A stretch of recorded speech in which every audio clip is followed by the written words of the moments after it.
We are on the Inner Hebrides walking up woodcock and snipe over dogs. One shooter says what it reminds him of. It's a bit like float fishing, where you just watch the float and the dog's the float. When the float stops, the dog stops. It's the same thing, we've got something in there. The excitement of coursing, we relive the Waterloo Cup. Greyhounds are the fastest dogs in the world. They travel at 40 miles an hour. I mean, it's enormously exciting. In our podcast this week, Denny says that antis who are scientists produce skewed reports because they are antis, and more skewered than skewed. David is on the Fieldsports Channel news stump. Welcome to Fieldsports Britain.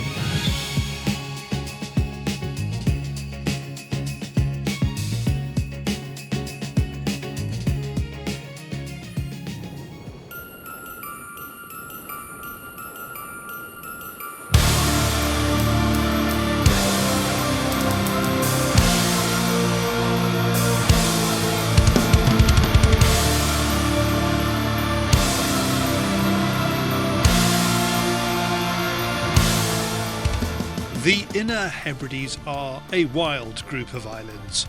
Good for wildlife, amazing for wildlife, and good for wild walked-up shooting. They are where many of the UK's massive migrant population of woodcock and snipe come every winter, and so do wild shooters. Calvert, who is originally from Northern Ireland, and Louisa, who was born in Denmark, live in Aberdeenshire. Their idea of a romantic weekend away is to pack dogs and guns, drive to a self-catering holiday let with some marsh behind it, and spend their days out looking for woodcock and snipe. I basically walked up woodcock over the dogs. Got a snipe. How it was just, I was in the middle of a bunch of bushes and I just saw the flash of it go out. And I could roughly tell by the devastation on the bushes that the snipe was somewhere in the pattern. I couldn't see it, but thank heavens you saw the fall of the snipe when it came out. It's the most fantastic sport, and you do have time. It's a bit like float fishing, where you just watch the float and the dog's the float. When the float stops, the dog stops. It's the same thing. We've got something in there. I've got a HPR, which is the Wirehead Wiesler, and I've got an English setter. They are slightly different in that, in general, the setter will hunt point, maybe flush, but they're not fantastic with retrieving. Some people make them retrieve, but and he can, but it's not very successful. The HPR, the hunt point retriever, European breed, will do the same hunt and point, will also flush, and then they should sit to the flush and the fall, mark the fall, and then go and retrieve. So that's the sort of slight difference between the two. So ideally, the easiest is to walk into the wind, and they quarter in front of you and pick up scent, and then they locate the bird and stop on point, and you get a chance to load your gun, close your gun, get up there, and give the command to flush the bird. I'm not here for pheasants, not here for partridge, but you do need to shoot one every hour just to keep the dog interested. Otherwise, it's just like a training exercise. If we can't find woodcock, the dog just hunts and suddenly gets up, not shot. The setter, Roy, as you saw, had his whole face down in the bracken, and I thought he needed to see it dead. When he is on point, the setter draws in air through his mouth and appears to be tasting it for game. They must draw the scent in and let it flush through the mouth to get all the olfactic nerves testing the scent. They only do it on point, and you can see the cheeks going like that. Fascinating. The setter, Roy, tends to range further in his hunt, and despite his visible whiteness, he carries a beeper on his collar which starts to beep when he stops on point. That helps shooters find him in the thick rushes. It's not long before we get on to our first woodcock. Calvert is quick on the draw.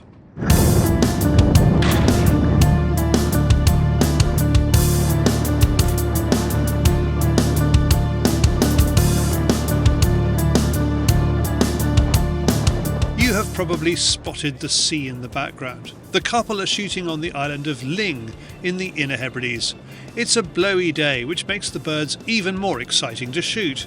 The only problem is that continental Europe has not yet had the hard frosts that drive the woodcock across the North Sea and eventually to the warm west coasts of the UK and Ireland. There is a pheasant shoot here, as gamekeeper Darren Smith explains. I come here in 2019, set up the pheasant and partridge shooting. It's growing year on year, and it's quite a big thing now. Like, it's probably the main thing we do here. We do a bits with red deer stalking, a bit of the woodcock, which we're after the day, and it's a busy enough thing. It keeps me going. We do 20-25 days a year. Ranging 150 to 250, we don't really go much over that. No cover crops, it's a lot of willow bushes, bracken banks, heather, and just rashes and grass, yes. It is lovely shooting by the sea. The wildlife watching is as good as the shooting. How often do you see this many herons? A sea eagle flies over and then lands, causing consternation for the local geese. Darren says the pheasants are spectacular here. This is what we call the Devil's Bay drive. This one here is probably one of our signature drives. It's probably, like I was just saying to you there, there's probably even less cover on this one than any other drive. It's probably, most of it's like this, and the birds are climbing off of here and then heading out to sea, and it's pretty spectacular drive. This must count alongside any of those kind of great seaside cliff drives in the country. Oh, absolutely. Well, put it this way, we had a team in here this season, 360 shots, 14 birds, and it wasn't nothing as windy as this today, so they're pretty well up there. Darren helps us walk up the woodcock and what we are starting to see a lot of today, the snipe. Snipe as well, we'll get a few snipe, but they're a bit strange snipers. Some days you'll go out and you'll see a barrel load of snipe, then the next day there's nothing so. Then it is time to drive on to another part of the island. One family owns the whole place, including the self-catering lodges, so there's no worrying about straying over a border onto someone else's ground. We were here last year, and what we're going to do is go down here over the brow where there were quite a few willow bushes and stuff last year, and well, the willow bushes will be here still this year, and hopefully like last year there'll be woodcock in them. It's really, really windy and exposed, so we'll just give it a go.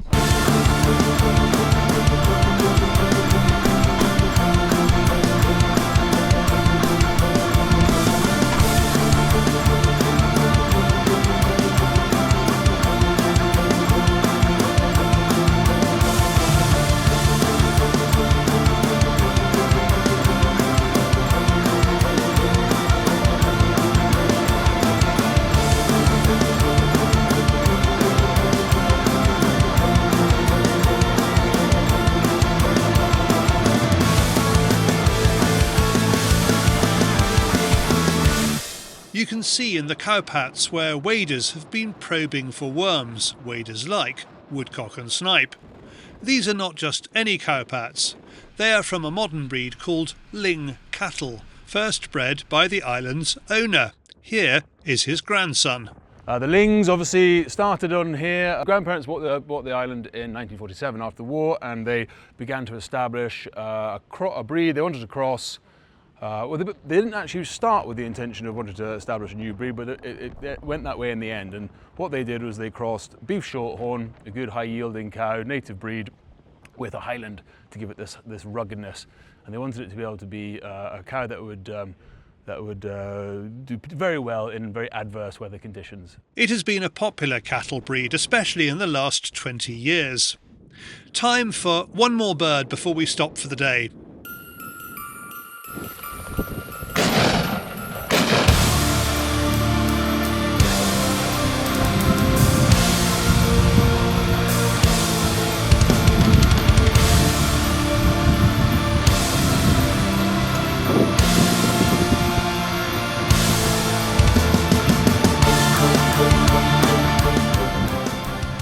Bit of ground we just finished going through. Last year there had been a woodcock or two woodcock under every third bush.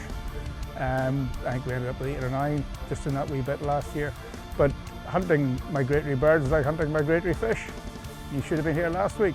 When she orders her wire-haired visitor to flush the birds, Louisa has an unusual command. I ask her to explain it. The hot point retriever needs to hunt point and flush, and often they get a bit sticky, but a very good way of making them go is you train up by going, you could say Smeagol, and then they learn that. But of course, because her name is Smeagol, her command is my precious. Okay, it makes sense to me. Back at the Cadzo's luxury Nissen huts where Louisa and Calvert are staying, Louisa tells me about the company she runs, Tuffy's, which has been making dog beds in Aberdeenshire since the year 2000.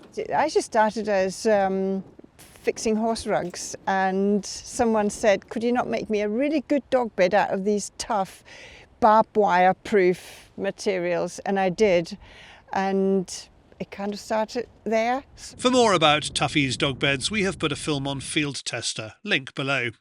We end the day with a small but perfectly sized bag. I didn't realise it until I asked them, but shooting this many birds is essential to Calvert and Louisa's enjoyment of their trips. We come into a routine of buying food for the first night, and then chicken for the dogs for sustenance. The chicken is also punishment chicken. If we don't shoot anything, we'll have to eat the farm chicken. So we haven't had to have chicken yet. No, we've been blackbirds twice and thrush once. You can find out about shooting on the island of Luing on gunsonpegs.com, and Tuffy's is at tuffys.co.uk. Both of those links below. Thanks all who took part in that, and many of the shots of snipe flying in that film came from the shot cam mounted on Calvert's gun. If you want a shot cam for your own gun, be it shotgun, rifle or air gun, there's a link below. Plus, we're giving away a Tuffy's dog bed in our raffle. Here's Louisa on why you should buy a ticket at fieldsportscompetitions.co.uk. The winner can choose to whatever colour nest they want. They will see the nest when the cover is in the wash, so choose a colour they like, but also choose a full cover, just to give that extra luxury of having a soft cover with it. Small to extra large, and we've excluded the extra large because they are really just for Great Danes. You know, they are enormous, and people are gonna go, oh, I've got 5 dogs, I'll get the extra, and I can't have it in the house. It's just so from small to extra large, with a full cover over the sides, and for UK delivery only. Of course, if you're in America, you're very welcome to win it, but you need to pay your delivery. Thanks, Louisa. We have a bumper Christmas raffle which runs until the end of January with a limited number of tickets, as well as the dog bed. There's night vision, scalar-up wellies, bushwear fleeces and 4,000 RC cartridges. Tickets start at 39p. Visit fieldsportscompetitions.co.uk. Now, soft and fluffy with his own washable cover, it's David on the Fieldsports Channel News Stump.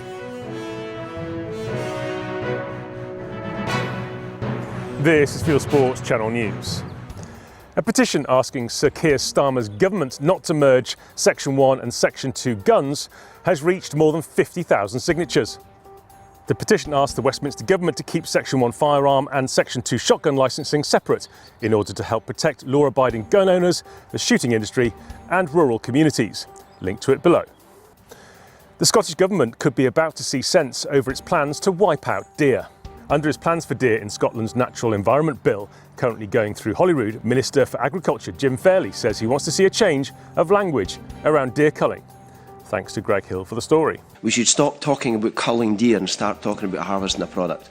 And that, to me, the two go absolutely hand in hand. A Yorkshire butcher's shop has won praise for its display of game. The Christmassy spectacle is in Knaresborough, where Hutton's Butchers has laid on a full festive game display for the town's Christmas market. Here's how to find out where your nearest Boxing Day meet is. The Countryside Alliance has launched a handy meat finder on its website. Simply follow the link in the description below and use the map. Australia faces new gun laws in the wake of the Bondi Beach shootings. The attack on a Jewish celebration by 2 gunmen means Australia could face new rules, including a limit to the number of guns per person. And I want to conclude finally by saying that the government is prepared to take whatever action is necessary. Included in that is the need for tougher gun laws. The Netherlands has shot a wolf that attacked a child. Anti-hunting organisations opposed the killing of the animal, but the government went ahead anyway. With wolves now endemic in the area, the province of Utrecht still advises anyone who lives in the countryside to stay on paths, keep dogs on leads and keep children in sight. The sika deer is an invasive species in the EU and should be eradicated in nature. That's the ruling by the Danish Agency for Nature and Environmental Management. Originally from East Asia, there are about 1,000 sika in Denmark, mainly in Mid and East Jutland. We recently highlighted the environmental, economic and wildlife consequences of a flourishing sika deer population in Scotland in our series, A Year in the Life of Sika. We're going to have to do it. We're going to have to say, we told you so. I think stable doors and bolting horses comes to mind, but across Europe, the potential to have a negative impact on biodiversity of species like sika is now very much coming to the fore. We should have dealt with this a long, long time ago. And resources, considerable resources, are going to have to be deployed to deal with this problem. Thanks to Per Holmseth for that. And finally, police in Oregon have found an unusual way to target poachers. They put out a decoy spiker elk. It's illegal to shoot spikers. Wildlife rangers then hide out and try to catch any passing hunter who attempts to shoot the stuffed animal. They claim they've made 20 arrests already this season. You are now up to date with Fieldsports Channel News. Stuck in the stories, fishing for facts.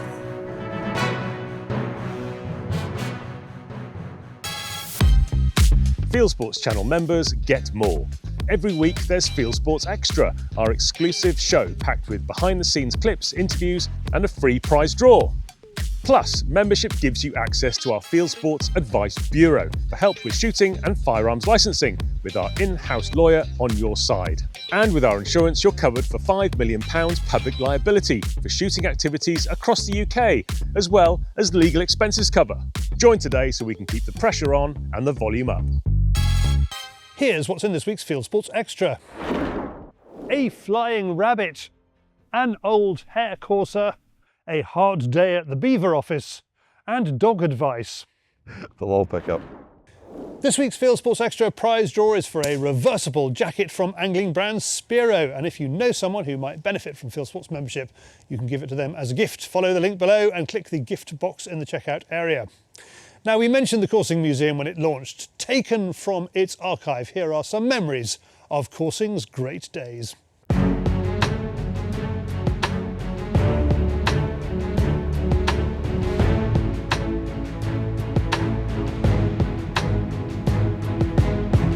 Probably the oldest field sport in the world, though the falconers might have a word to say about that. Hare coursing saw its first official club in England, open to all members, set up by Lord Orford in 1776.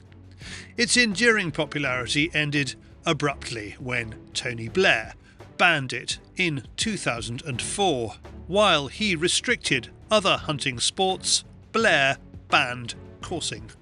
The sport of coursing has got to be the true test of a greyhound's ability to manoeuvre a hare. 2 greyhounds behind a hare. One with a white collar, one with a red collar. And as the dogs arrive at the hare makes a turn. Not about killing, about turning the hare. The dogs are awarded points. Which dog makes the hare turn that scores its points? Greyhounds are the fastest dogs in the world. They travel at 40 miles an hour. But hares haven't survived for millennia without having a few tricks up the sleeves. The hare has got 90% vision behind. So you can see the dogs coming. Turn on a sixpence. And that sets up the contest between the two. Coursing, when it's going well, it's just a great day. You're there out in the field, and the hare comes through, one coming, and then up the field it goes. And the dogs would see it, and every sinew would be strained and pulling. And because you're waiting, and then they're off. I mean, it's enormously exciting. We inherited this amazing historical sport, dating all that way back. So it's a huge bit of history that's gone, sadly. And then the sport was banned. And basically, they took my life away. And I think that was our duty, to wrap up what had been, whatever you think of it, a historic sport that had occupied the people of England for 200 years, and they thoroughly enjoyed it. And whether it was right or whether it was wrong, who knows? That's for another generation to decide. Those generations can decide. Happily, coursing still continues, with a large British contingent enjoying coursing in both Ireland and Pakistan. And the sport remains popular throughout the world, especially in South America. In England, the National Coursing Club and the Greyhound Studbook have jointly set up an online museum preserving great coursing days and the story of the Waterloo Cup. The interviews in this film come from films you can view at thecoursingmuseum.com. Thanks all who took part in that. Next, going back to July 2025, I had the pleasure of retired Professor Simon Denny as a guest in the Cartagena Game Fair Theatre. He brought with him his new scientific report on upland gamekeeping. I put it to him that some of the reports from the other side are not as scrupulous as his. Do you feel people gerrymander the results a little bit on the area conservation industry side, so to do down gamekeeping? Yes, is the short answer. There are undoubtedly, of course, everybody has an agenda. If you're doing research, people always bring some form of personal bias. The trick, the important thing, is not a trick. The important thing is to counter that bias by using a number of recognised methods. There is some very good research. I'm an enormous fan of the work the GWCT do. I've been a member of that for 20 years, and I joined because of the science, and that was for me the crunch. So there is some really good science, but there are reports commissioned which perhaps have less than rigorous scientific methods, do not perhaps guard us appropriately against bias as they might. People can do that work if they want. I believe my role is to be as objective as possible using the data. And the interesting thing about the Grousemore Keepers report was the amount of data I got and the level of detail. Very, very few people like filling in 13-page questionnaires. I don't. It's awful. I mean, if somebody says, will you fill in this questionnaire, my first reaction is to chuck it. Especially gamekeepers and landowners, yeah. But they did it. And there's the last question on this 13-page document, I thought was, in some ways, it was a bit sneaky, but it was the one that gave the most impressive result. The question was, thinking back over the last 3 years, what are you most proud of having done? Now, these are gamekeepers. Remember, they're ogres in velveteen who shoot everything. And they said the thing we are most proud of is increasing and improving biodiversity. And the second thing they were proud of was increasing curlew numbers. Thanks, Simon. And that's it for this week. If you haven't done so already, please visit our website, fieldsportschannel.tv, where you can click to like us on Facebook and on Instagram. You can follow us on X and TikTok. You can subscribe to us on YouTube or pop your email address into our weekly newsletter box, and we'll contact you about this show, Fieldsports Britain. It's at 7 p.m. UK time every Wednesday. And this has been Fieldsports Britain. Good hunting, good shooting, good fishing, and goodbye.